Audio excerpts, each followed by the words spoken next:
vamos, usted me... Está bien, Entonces, profe. A ver. temperatura y calor. Lo primero que quiero es que pensemos en un momento en este problema antes de iniciar con todo. Si usted hace este ejemplo, y es un ejemplo muy bonito para replicar en un colegio, secundaria o quiera dar esta materia en universidad, es que usted puede poner un cubito de hielo en la madera y un cubito de hielo en el metal y va a observar que en el metal el hielo se derrite más rápido. Ahora bien, si usted en este momento, ahí sentada, toca con su mano una superficie de madera, no sé si tiene ahí cerca una superficie de madera y una de metal. Mm, sí, de metal. Sí, ya encontré. Ok, trate de tocar ambas y dígame dónde siente más frío. Sí, de la de metal.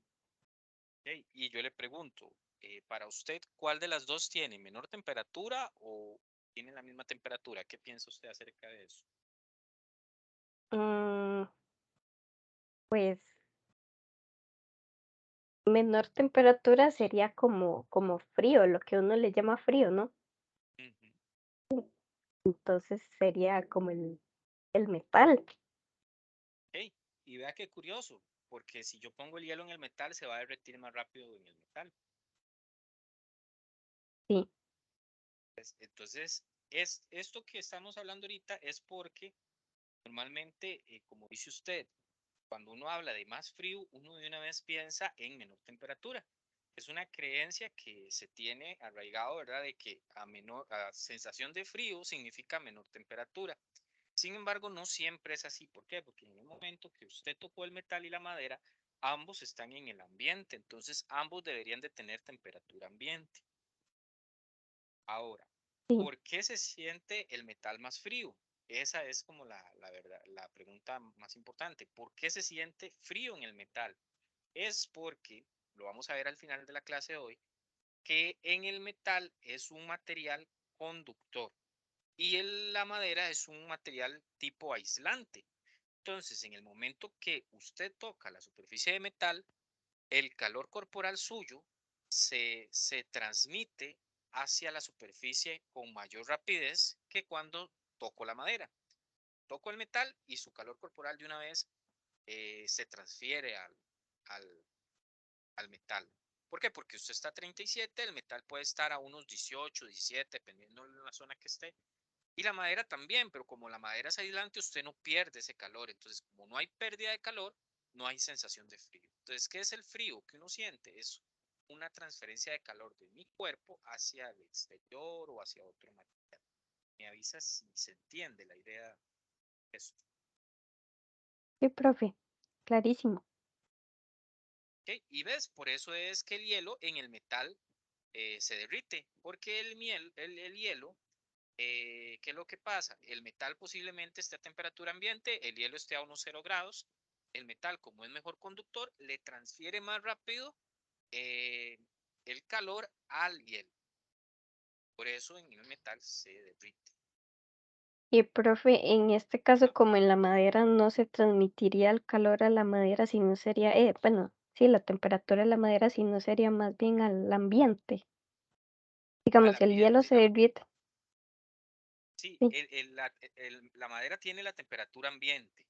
Lo que pasa es ajá, que la transferencia tiene que estar, el ambiente es la madera, es lo más cercano al hielo, la madera le tiene que pasar calor al hielo. El calor siempre va del más caliente al menos caliente. Entonces la madera tiene que ok, pasar el calor al hielo, pero como no es un buen conductor, ese transporte de calor de la madera al hielo es más lento. Por eso se derrite más lento. ok, Sí, sí, listo. Ahí es como para ir viendo. Claro, en algún momento el hielo y la madera llegan a un equilibrio térmico, que si se deja mucho tiempo, ambos tienen que llegar a la temperatura ambiente. ¿Ok? Y eso es lo que vamos a hablar ahorita. Que la temperatura, cuando usamos los termómetros, lo que realmente estamos haciendo es buscar un material a otro material que tienen ambos diferentes temperaturas. Y lo que se está haciendo es esperar que los dos materiales lleguen al equilibrio térmico. En el momento que el termómetro llega al equilibrio térmico, me va a indicar cuál es la temperatura del material que yo estoy tocando. Hay muchos termómetros, hay unos que son de mercurio, que ya son prohibidos porque el mercurio es un poco tóxico, y hay otros que son de alcohol. Aquí tenemos tres termómetros. El que está en verde está midiendo la escala Fahrenheit, el que está en azul está midiendo la escala en centígrados, eh, y el rojo está midiendo una temperatura que le llamamos Kelvin. Ahorita la vamos a estudiar, la temperatura Kelvin. La temperatura Kelvin, a diferencia de los grados centígrados y los Fahrenheit, no es una escala, es una temperatura que parte del cero. Las demás sí es una escala que va a partir de ciertos fenómenos físicos, qué sé yo. La escala de grados centígrados es un termómetro que parte el cero en el punto de congelación del agua y los 100 lo pone en el punto de ebullición. Les pongo esta descripción. Para medir la temperatura de un cuerpo, colocamos el termómetro en contacto con él. Si queremos conocer la temperatura de una taza con café, vamos a introducir el termómetro en él. Entonces, ¿qué hay? Una interacción entre el termómetro y la taza de café. El termómetro se va a calentar y el café se va a enfriar un poco. ¿Por qué el café se va a enfriar un poco? Porque le está transfiriendo calor al termómetro. Cuando el termómetro se estabiliza, vamos a leer ese calor que le pasó la taza de café al termómetro para estabilizarse, y eso lo usamos como una escala. En esa condición de equilibrio es cuando ya el termómetro y la taza de café tienen la misma temperatura.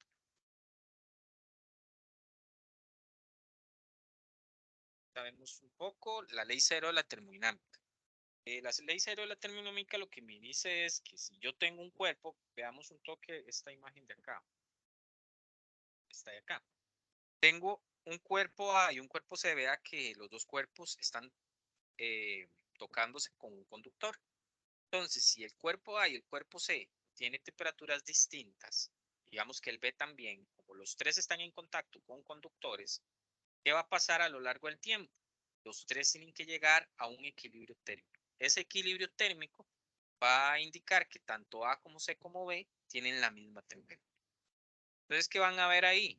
Para que se dé el equilibrio térmico, van a haber transferencias de calor.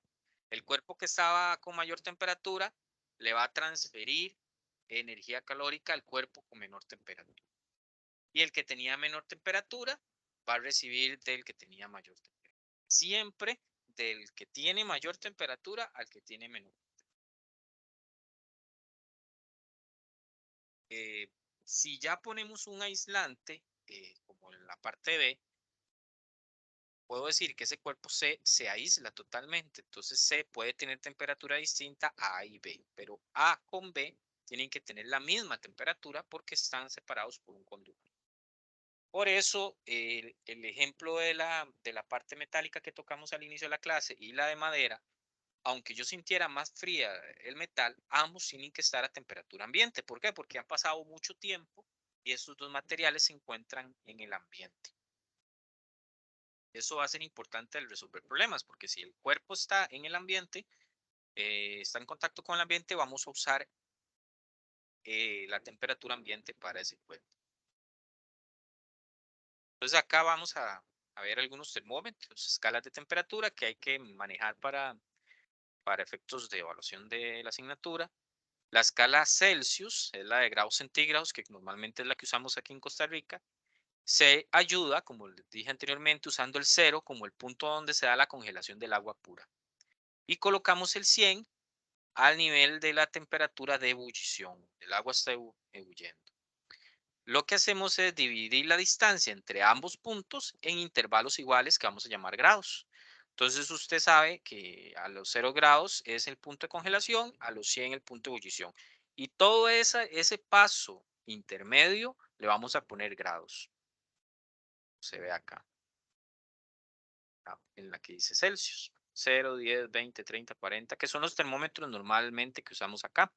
En países como Estados Unidos se usa mucho la escala Fahrenheit, que es algo similar, se trabaja igual. Lo que pasa es que se escoge el cero como otra cosa y se escoge otros puntos base. Vea que acá la temperatura de congelación del agua no es 0 grados, sino que se escoge los 32 grados Fahrenheit. Entonces, sabiendo eso, se pueden hacer conversiones de Fahrenheit a centígrados o de centígrados a Fahrenheit.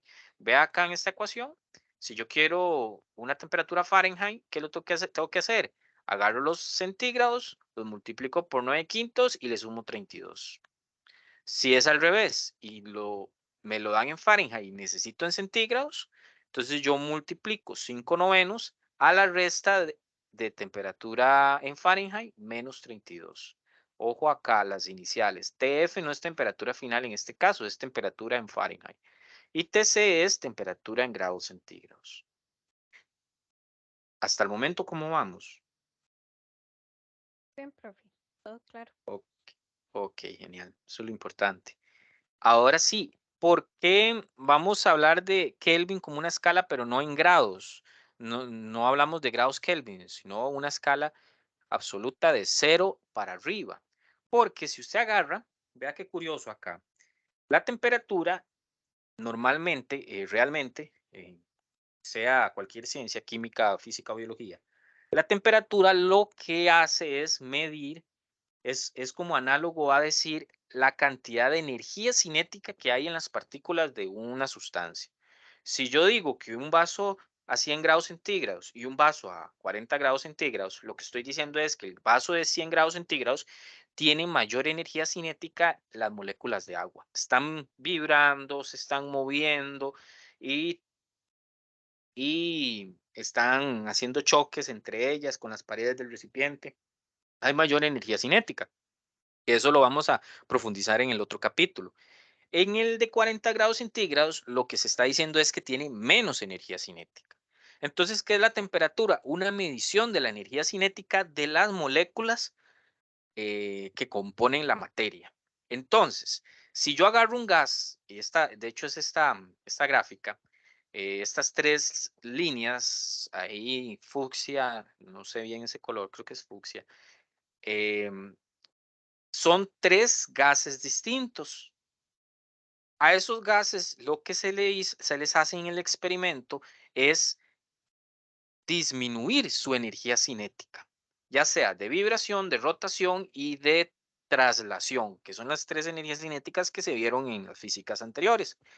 Entonces, disminuyendo su energía cinética, la forma que se hace es bajando la temperatura. Entonces, usted empieza a agarrar el gas, lo mete en hielo, en hielo, en hielo, en hielo, para bajar la temperatura. Lo que está haciendo es ralentizando la energía cinética de ese gas. ¿Y qué sucede?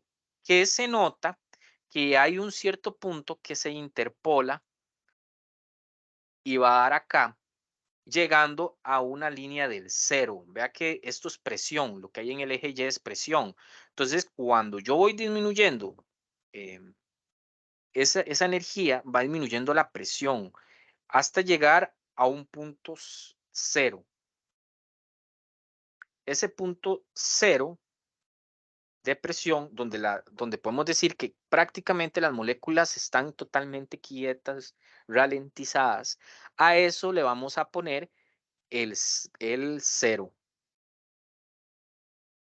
Ese cero va a ser nuestra escala. De ahí empezamos a contar la temperatura. Y eso es lo que llamamos como el cero absoluto. La temperatura a la cual cualquier gas, cualquier sustancia en estado gaseoso va a llegar a tener un movimiento relativo de sus moléculas casi nulo.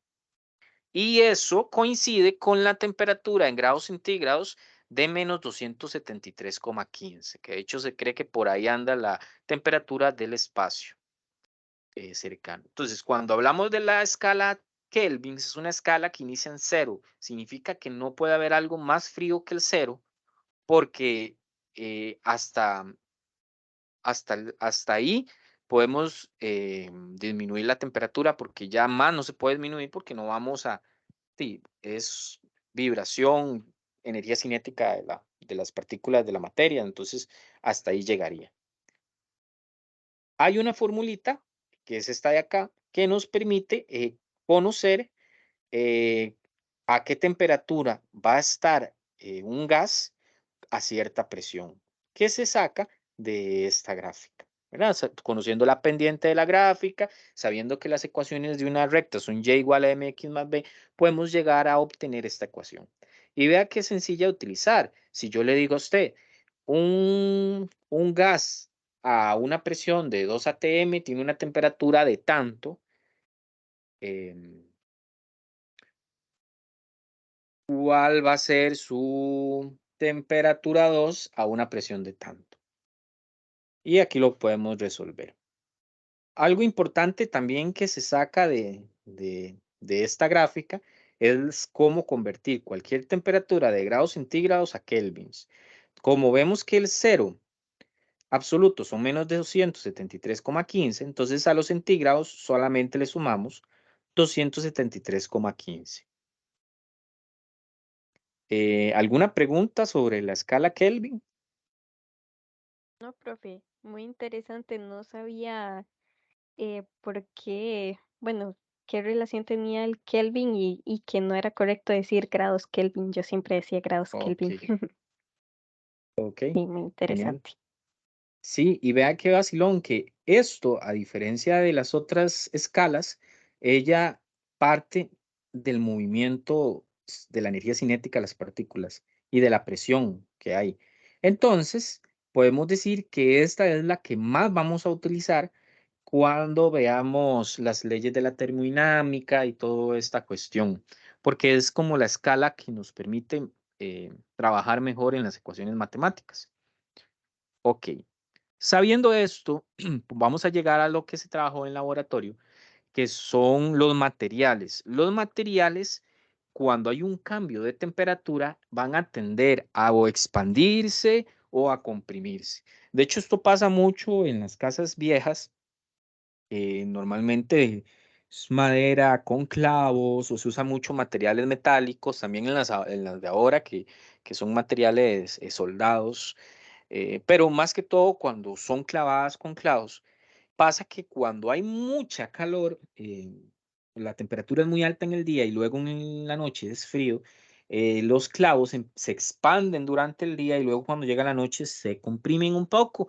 Y ese cambio en la longitud de los clavos, de los metales y todo eso, hace que las casas empiecen a sonar en la noche, como que traquea, que suena, que la lata de zinc, también en las mañanas, a veces la lata de zinc suena o en las noches, cosas que parecen golpes muchas veces, las explicaciones de eso es debido a la expansión térmica que sufren los materiales. Otro ejemplo es algo que sucedió en Costa Rica en unos puentes que le llamaron La Platina. Ese puente de La Platina lo arreglaban y volvía a dar problemas hasta que lo hicieron nuevo. ¿Y cuál fue el problema de ese puente? Que La Platina, cuando las temperaturas altas se expandía y se comprimía y en esta cosa hacía que no funcionara correctamente. Por eso un puente tiene que estar muy bien diseñado, los materiales basándose en cuánto se van a expandir. La expansión térmica la vamos a ver una que se llama expansión lineal, que fue la que se trabajó en laboratorio, donde pusimos cobre, aluminio y latón, y ellos se iban a expandir, como en esta imagen de acá, un cierto delta L. Y en el laboratorio ese delta L se observó con un relojito. ¿Cuánto fue lo que se expandió? Que eran pocos milímetros. Cuando el cambio de temperatura es moderado, ese delta L va a ser directamente proporcional a delta T. Cuando es moderado, vamos a tener esta ecuación de acá, que fue la que se usó en el laboratorio.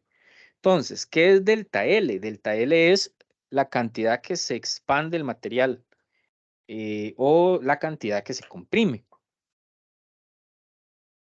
Entonces, el delta L va a ser eso, la cantidad que se expande el material. Alfa, ¿qué va a ser? El coeficiente de expansión. Y va a depender si es aluminio, latón, cobre, vidrio, aleaciones o diferentes materiales como el acero. Van a tener valores distintos. Entre mayor sea el coeficiente, más se va a expandir. Por eso en el laboratorio el aluminio de los tres era el que tenía el coeficiente mayor, entonces era el que se expandía más. Entonces, si había un cambio de temperatura muy grande, íbamos a tener que el aluminio se hacía más grande, el metal. El L sub 0, la longitud inicial. Claro, para hablar de una longitud inicial hay que indicar bajo qué términos es inicial. Sería la longitud que tiene el material a una temperatura estándar. Eso el problema lo debería decir.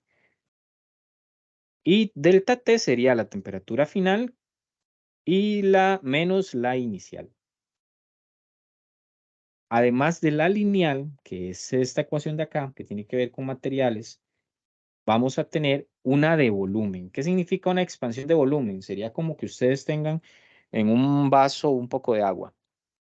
Entonces, aumenta la temperatura demasiado y el líquido, el volumen de agua que tenemos dentro del vaso se va a comprimir o se va a expandir, dependiendo esta cantidad, el coeficiente de expansión de volumen.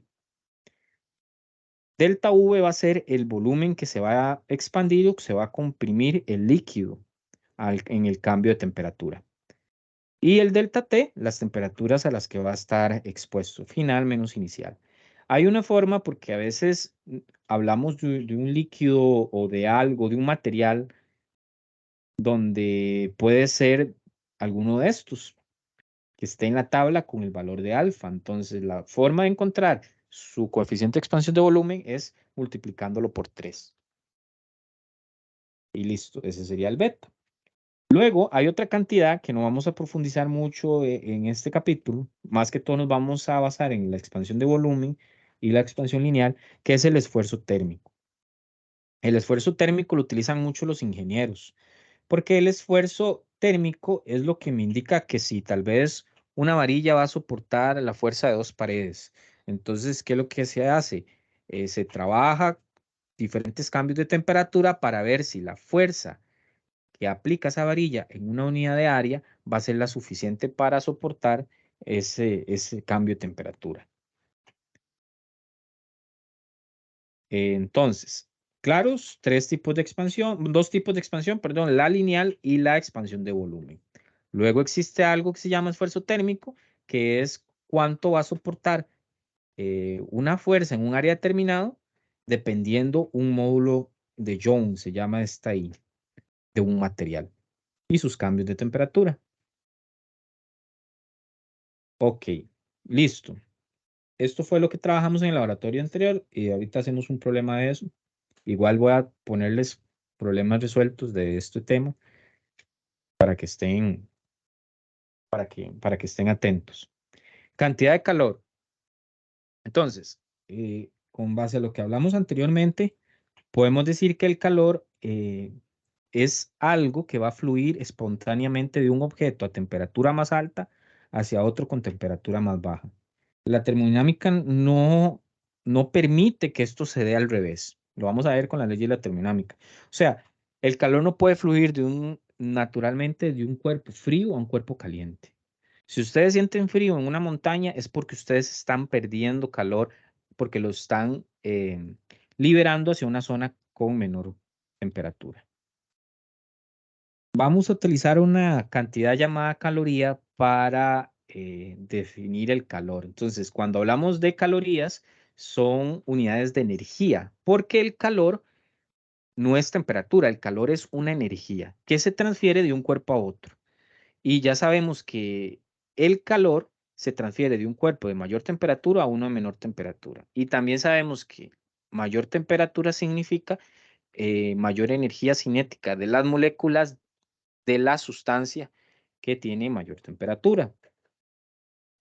¿Y qué significa una caloría? Es la cantidad de calor o de energía que se necesita para elevar la temperatura de 1 gramo de agua en 1 grado Celsius.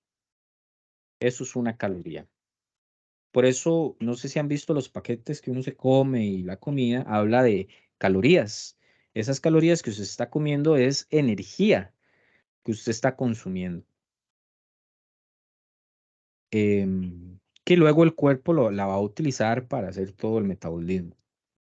En el siglo XIX, les pongo acá, los varios científicos aceptan la idea, imagínense que fue hasta el siglo XIX, aceptan la idea de que el calor se relacionaba con la energía. Uno de los que fue ¿cómo es? Que empezó con esto de pensar que el calor era un tipo de energía, era este James Joule. ¿De dónde viene el apellido para la inicial de la energía? ¿Y qué dijo Joule? Bueno, Joule determina que una cantidad de trabajo realizado siempre era equivalente a una cantidad particular de entrada de calor. O sea, él se da cuenta que el calor es energía porque hay un experimento de una taza de agua, bueno, un botello, ¿cómo se llama?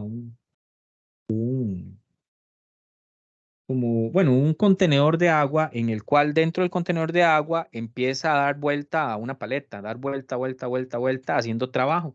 Y se da cuenta que el trabajo se transforma en calor y aumenta la temperatura del agua. Entonces el calor tiene que ser energía, donde se está transformando ahí más bien de energía mecánica, del movimiento de la paleta dentro del contenedor, a energía térmica. Entonces acá surge la pregunta, ¿qué es el calor? Entonces vamos a decir que el calor es una transferencia de energía y que el calor va a fluir de un objeto caliente a uno más frío. Como es energía, la energía se va a transferir del objeto caliente al objeto más frío. Entonces aquí vemos, cuerpo A, mayor temperatura, le transfiere energía al cuerpo B. Y ya sabemos que lo que realmente está pasando es que este cuerpo rojo tiene mayor energía cinética. Entonces imagínense las partículas de la materia ahí vibrando y moviéndose con mayor velocidad.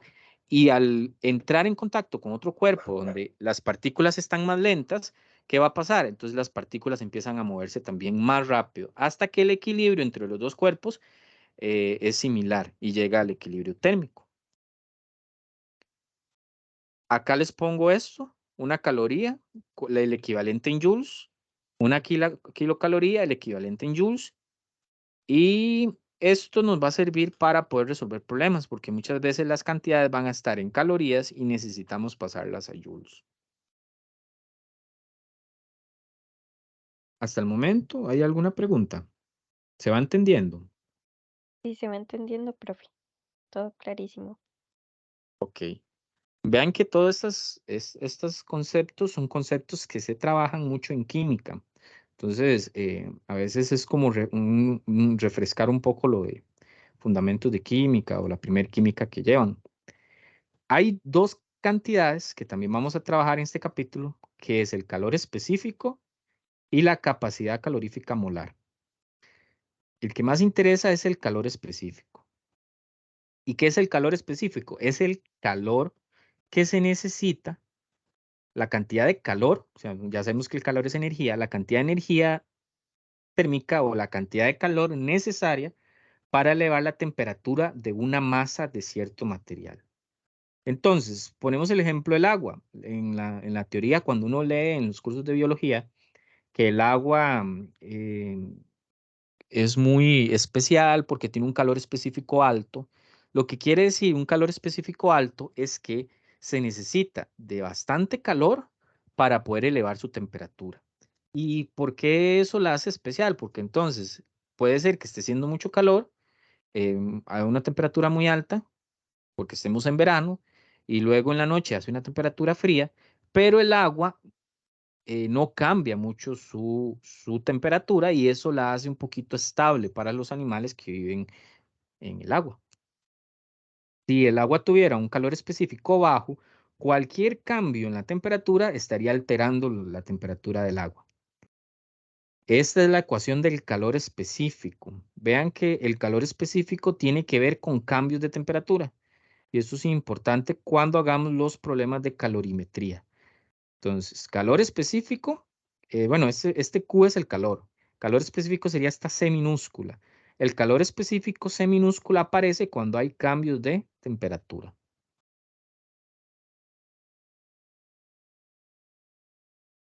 La capacidad calorífica molar es cuando queremos hablar de ese calor en cantidades molares. Recordemos que la masa molar de cualquier sustancia se denotaba con una M mayúscula, que esto se ve en química, que las unidades son gramos entre mol, unidades de masa entre mol. Y a veces también se llamaba peso molecular, que es ese valor que viene en la tabla periódica, el mayor, porque siempre viene el peso atómico y el peso molecular. Esa cantidad va a depender entonces de la masa de la molécula. Y aquí más o menos vemos cómo convertir esa cantidad de masa molar, moles, y la masa de la molécula, por si quisiéramos la masa de la sustancia que está cambiando temperatura o si quisiéramos los moles. Y acá vamos a expresar el calor como capacidad calorífica molar. Ahí está, ¿ves? Entonces sería M por C. Ya no es C solito, el C solito con la masa, este C es calor específico y cuando hablamos de capacidad calorífica molar, ya la ecuación no viene con un C grande, que es M, peso molecular, por calor específico. M por C sería esta C grande, que es capacidad calorífica molar, que es muy similar al calor específico, nada más que de una manera que se puede expresar en el peso molecular de la sustancia que está cambiando de temperatura. Acá hay un ejemplo de los diferentes calores específicos de materiales. Vea que el agua es 4190, comparada con otros materiales como el aluminio, el hierro, el plomo, ese calor específico es bastante alto. Eso tan alto es lo que la hace ser tan buena para la vida, porque nosotros dentro del cuerpo tenemos un montón de agua. Entonces nosotros somos capaces de soportar temperaturas altas, 30 grados centígrados y temperaturas de menos 10 grados centígrados. Las soportamos bien porque esos cambios de temperatura no son suficientes para cambiar la temperatura de forma crítica dentro de nuestro cuerpo. Si en vez de agua estuviéramos hechos qué sé yo, vamos a ver, qué sustancia, mercurio, seríamos súper sensibles a los cambios de temperatura y no soportaríamos esos cambios que hay acá, abruptos. Aquí está escrito, vea, el agua tiene un calor específico mucho más alto que el vidrio y los metales que se usan para hacer utensilios de cocina. Esto explica en parte por qué se requieren varios minutos para hervir el agua en una estufa, aunque el recipiente alcanza una temperatura alta con gran rapidez. Ustedes lo han observado, a veces ponemos agua en un recipiente de metal y el recipiente puede estar súper caliente y de hecho el disco de la cocina es rojo y el agua no. El agua le toma su tiempo subir su temperatura, pero ya sabemos que es por el calor específico, por ser elevado. Y eso, este ejemplo de cómo la energía, vean acá, esta olla transparente, cómo la energía entra por medio de calor, se transfiere esa energía térmica a una sustancia que está en contacto con ella y empieza a elevar la temperatura. ¿Y qué es lo que está haciendo? Hay una transferencia de energía hacia el otro cuerpo y le está aumentando la energía cinética de las partículas que tiene el otro cuerpo. Y eso hace que el agua hierva, que los materiales, bueno, que se pueda cocinar y todo eso. Ese proceso es lo que se estudia en la calorimetría y los cambios de fase. Vamos a ver calorimetría y cambios de fase. Entonces, ¿qué es fase? La fase la vamos a utilizar para describir un estado específico de la materia. Entonces, en química se trabaja con estos, normalmente sólido, líquido, gaseoso. Entonces, si hablamos del agua, En la fase sólida la vamos a conocer como hielo, en la fase líquida como agua y en la fase gaseosa como vapor de agua. Tenemos 3 fases. Entonces, ¿qué necesitamos saber? Que para cada fase se necesita meter calor para convertirlo en la otra fase. Si yo lo tengo en sólido y lo quiero en líquido, ¿qué hacemos normalmente? Meter calor. Entonces así el hielo se convierte en agua. Y si quiero que el agua se convierta en vapor, pues le meto más calor, ¿verdad? Más energía y lo convierto en vapor. Lo que estamos haciendo es aumentando la energía cinética de las partículas de esa sustancia. Esas fases se conocen desde el colegio y en la escuela estados de la materia. Estado sólido, estado líquido, estado gaseoso. Las transiciones de esas fases les vamos a llamar cambios de fase.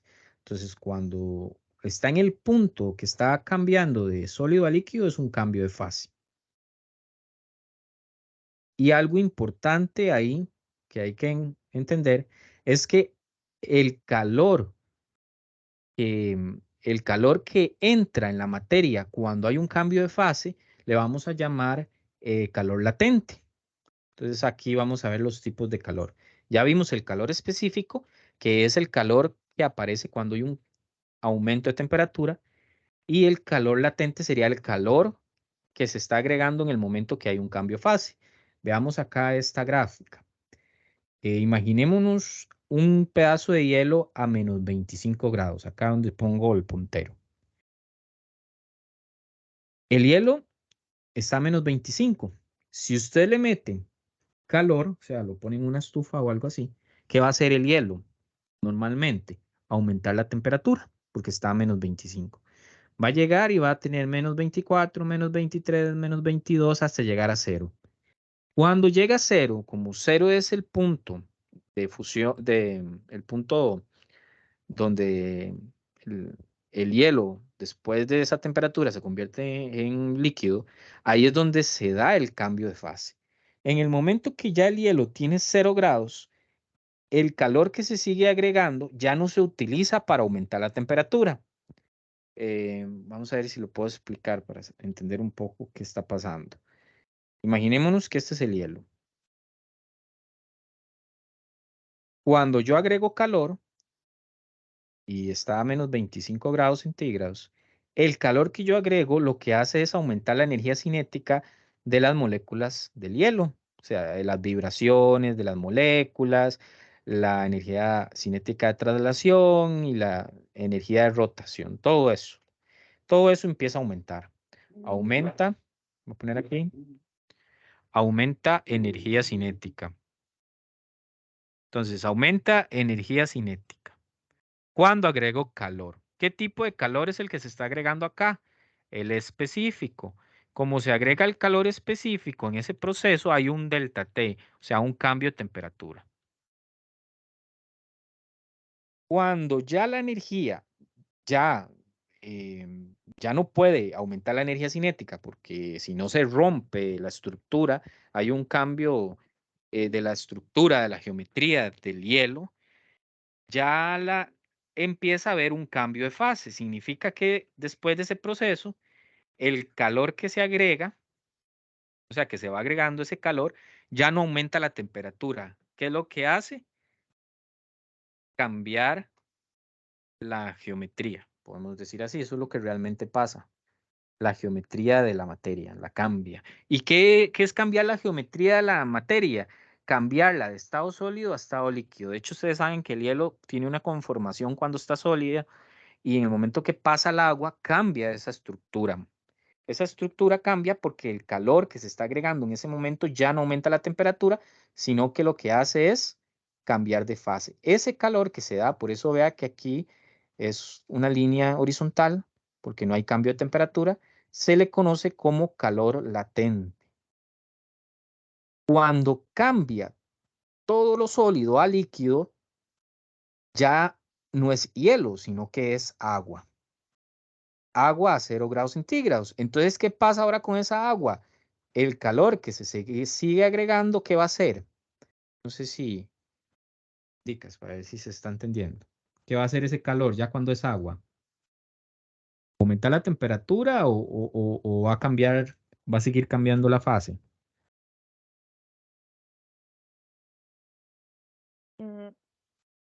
¿Puede repetirme la pregunta, profe?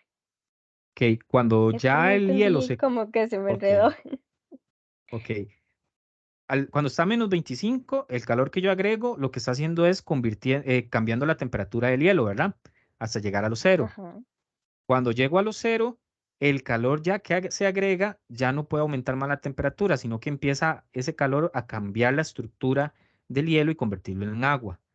Cuando ya tengo pura agua, ¿qué pasa con ese calor? ¿Qué es lo que le hace a ese agua?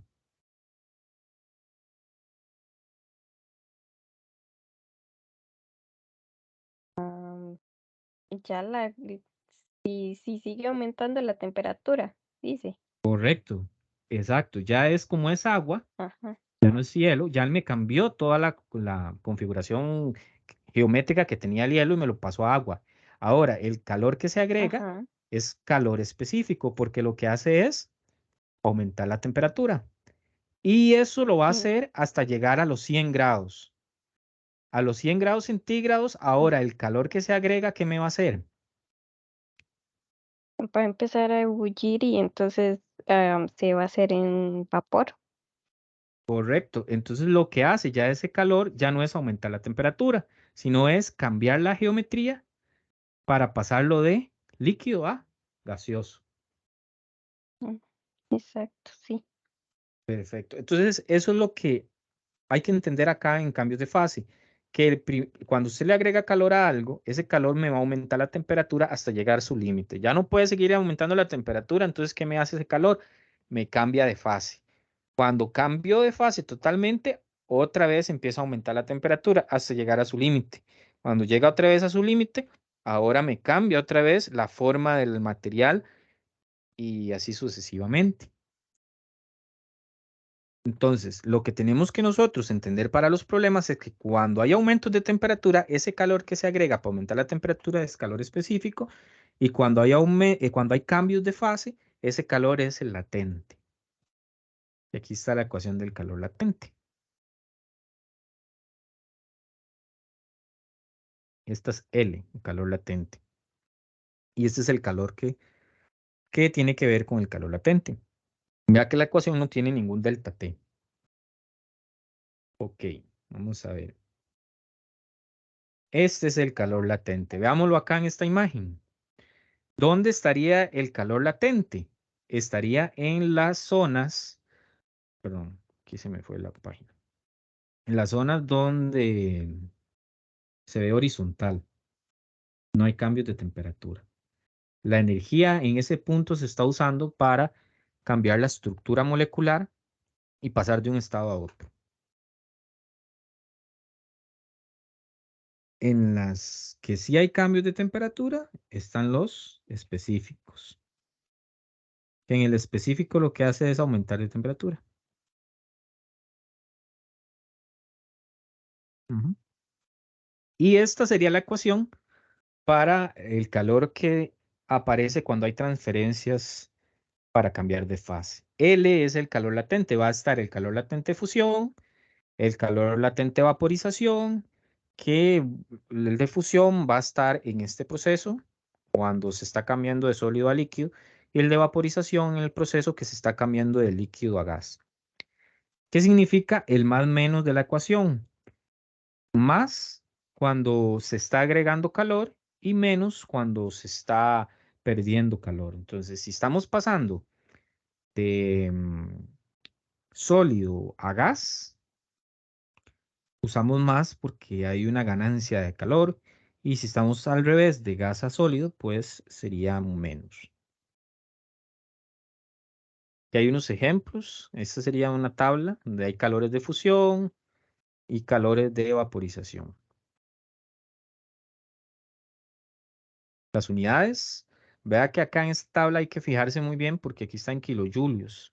Posiblemente la necesitemos en joules o en calorías. Todo eso va a depender del problema.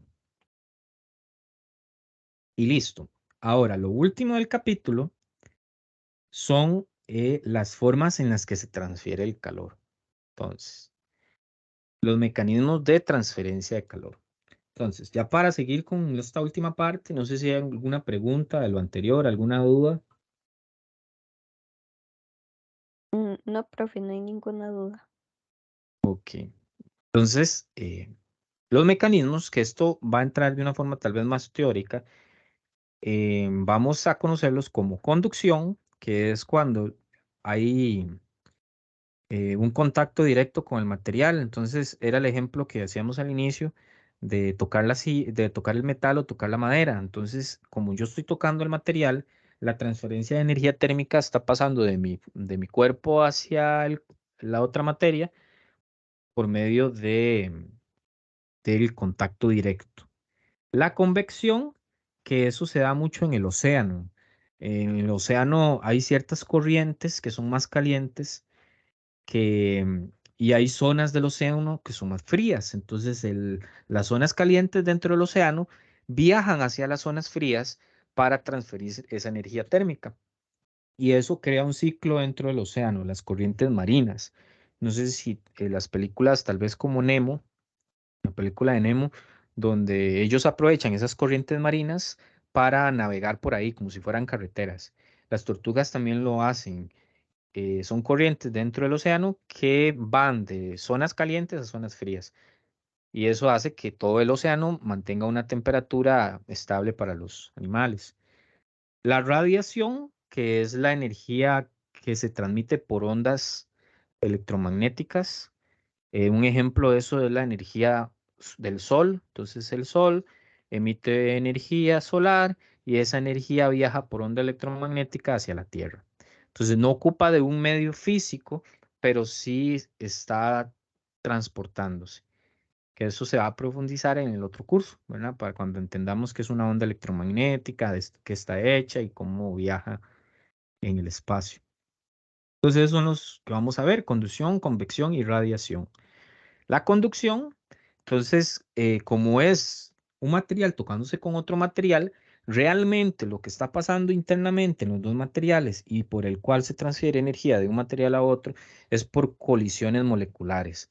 Entonces, ¿qué significa? Que si es la madera, las moléculas de la madera están golpeándose entre sí, colisionando, y eso hace que cuando entra en contacto con el otro material, ya sea que le transfiera energía al otro material o el otro material más bien le transfiere energía a la madera. Em, entonces, colisiones moleculares entre moléculas adyacentes. ¿Qué sé yo? Pongo un metal que está a 80 grados centígrados y lo pongo a tocarse con un metal de 20 grados centígrados. El metal de 80 grados centígrados, sus moléculas están colisionando ahí entre sí a una velocidad altísima porque tiene mucha energía cinética acumulada. Y como lo puse a la par de uno de 20 que anda más lento, las moléculas vibrando, la energía se transfiere hacia el otro. Y eso hace que las moléculas del de 20 empiecen ahora a moverse un poquito más rápido. Y eso en algún momento se equilibra entre sí y llegan a un equilibrio térmico. Eso es una transferencia de energía térmica. Que según la primera ley de la termodinámica, la ley cero de la termodinámica, eso tiene que llegar a la misma temperatura. Por eso todos los cuerpos que están en el ambiente tienen la misma temperatura. En algún momento, las colisiones moleculares del ambiente se igualaron con las de los materiales. Ahora, para darse la transferencia de calor se necesita de la existencia de una diferencia de temperaturas. Si no hay un delta T, entonces no hay transferencia de calor, porque el delta T, cuando un material tiene una temperatura final y cambia a un valor distinto de temperatura inicial, aparece un delta T y hay una transferencia de calor. Si no, no hay transferencia de calor. ¿Qué significa? Que si yo voy a una montaña y esa montaña está a una temperatura igual que la mía y entonces no hay un delta T, posiblemente yo no sienta ni frío ni calor.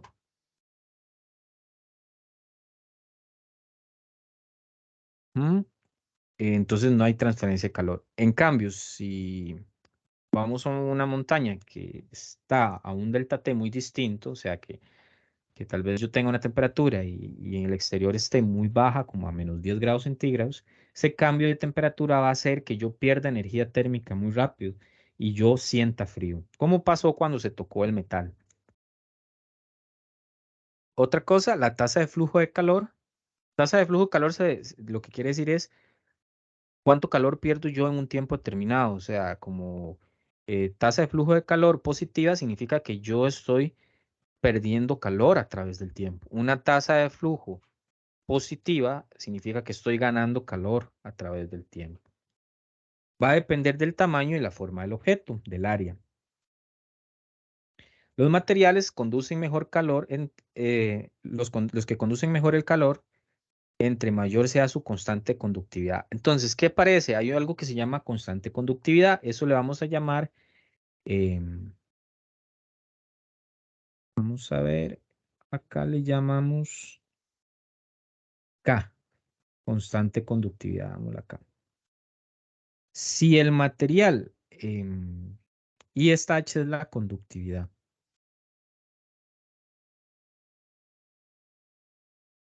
Y esta es la constante. Si esa K es muy alta, como pasa con el aluminio, es muy alta en comparación a la madera, entonces conduce mejor el calor y por eso yo toco el aluminio y de una vez mi energía térmica se pasa al aluminio más rápido. ¿Cómo sé yo cuánta conducción hay en, en un material? Se hace con esta ecuación. ¿Qué me dice esa ecuación? Me dice la tasa de calor que se pierde o se gana a través del tiempo. ¿Cómo se calcula? Con la constante conductividad del material, el área del material, los cambios de temperatura, donde TH se refiere a la temperatura más alta y TC a la temperatura más baja, porque tiene que existir una temperatura más alta y una más baja para que haya transferencia de energía térmica. Y L, la longitud, de dónde a dónde se está transfiriendo esa energía térmica. Eso con respecto a la conducción. La conducción tiene esa ecuación. Aquí está un ejemplo de constantes de conductividad térmica. Entonces podemos buscar el acero. ¿Dónde está el aluminio? Vamos a ver. La madera, acá está. Y bueno, aluminio no encontré. Ah, bueno, aquí está el aluminio. Ah, Entonces, ajá, dime. sí, no le iba a decir dónde estaba, Ah, ok, pero se lo encontró. perfecto. Vea la diferencia. 200 el aluminio y 0.1 la madera. No es que la madera no conduzca el calor, sí lo conduce, pero muy bajo. El aluminio mucho más, vea, es 200 versus 0.1. Por eso el aluminio es más fácil uno perder la energía térmica del cuerpo si uno toca el aluminio y se siente frío. Entonces, por eso ve acá, pluma de ganso 0.025. Es por eso que algunas almohadas son hechas de plumas de ganso o de aves, porque la conductividad es tan baja que esa almohada hace que no sienta pérdida de calor, entonces no siento frío en la noche. Otro es el aire. De hecho, hay gente que en lugares muy fríos lo que hacen es, qué sé yo, bueno, digamos que esto es una persona, esta es la camisa de la persona.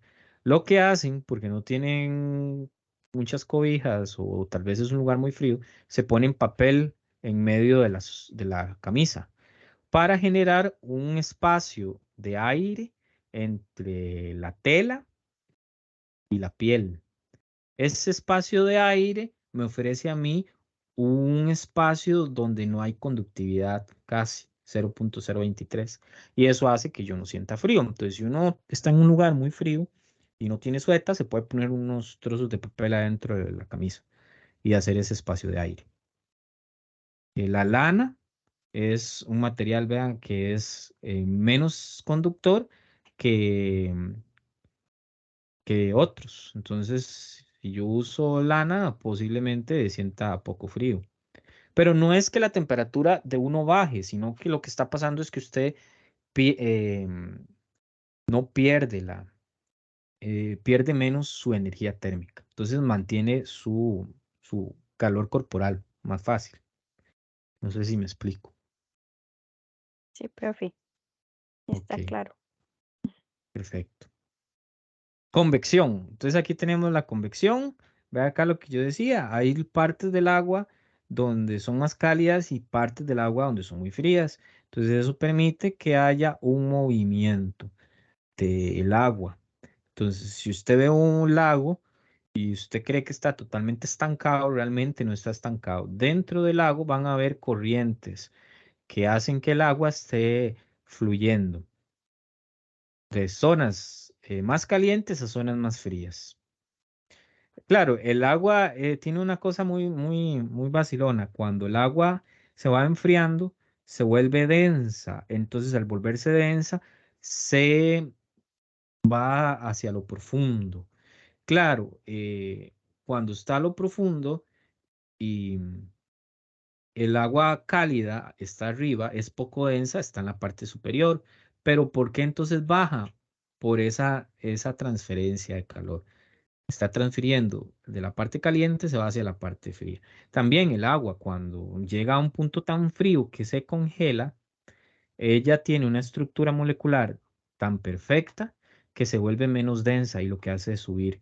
Por eso, si un lago, lo que tenemos es que se congela siempre la parte de arriba, primero. Pero es porque cuando el agua pasa de líquido a sólido, la estructura molecular del agua en el sólido es una estructura menos densa y muy geométrica. Entonces hace que ella suba el agua y se congela solo la parte de arriba. Que esto se ve mucho en ecología. Qué Y el interesante. último, sí, en ecología lo van a trabajar mucho porque eh, de ahí, ¿cómo es? De ahí sale el por qué los ecosistemas marinos sobreviven, los lagos y todo esto. Si no, si los lagos del planeta Tierra no fueran de agua y fueran de otro material, posiblemente se empezarían a congelar de abajo. Entonces eso limitaría la vida de las especies marinas. Por eso casi todos los lagos nunca se congelan todos, solo se congela la parte de arriba. Ok. Radiación. Y la radiación es la última, que esta se va a profundizar un montón en física moderna. Por el momento lo que necesitamos saber, la conducción por corriente de calor, por radiación, que son ondas electromagnéticas, va a depender de la emisividad, que es un valor que depende del material que está emitiendo la onda. El alfa, que es una constante, se llama la constante de Stefan Boltzmann, y la temperatura del material. Solo hay una temperatura porque es un material el que está emitiendo. Si es el sol, la temperatura de la superficie del sol es la que se utiliza. ¿De qué depende el valor de la emisividad? ¿De qué tan bueno es el material para emitir radiación? Y em, H ya vimos que es esto mismo, la tasa de cambio de calor a través del tiempo. Y si tengo una temperatura del cuerpo y un ambiente y son distintas entre sí, hay un flujo de energía, vamos a utilizar esta ecuación con estas dos temperaturas. T1, ¿qué es? La temperatura del objeto. Y T2, la de su entorno. Vamos a poner aquí, puede ser objeto y T2, entorno. Y ahora sí, vamos a ver si hacemos algunos problemas. Creo que ahí estaría. ¿Cómo se ve la materia? ¿Se ve muy complicada o no?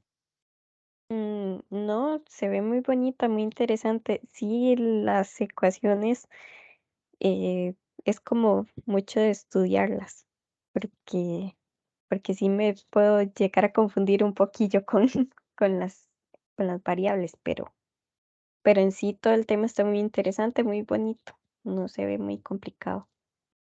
Ok, genial. Vamos a hacer algunos problemas a ver si se complica o no. Ok. Ya para la próxima clase, que veamos un poco de propiedades térmicas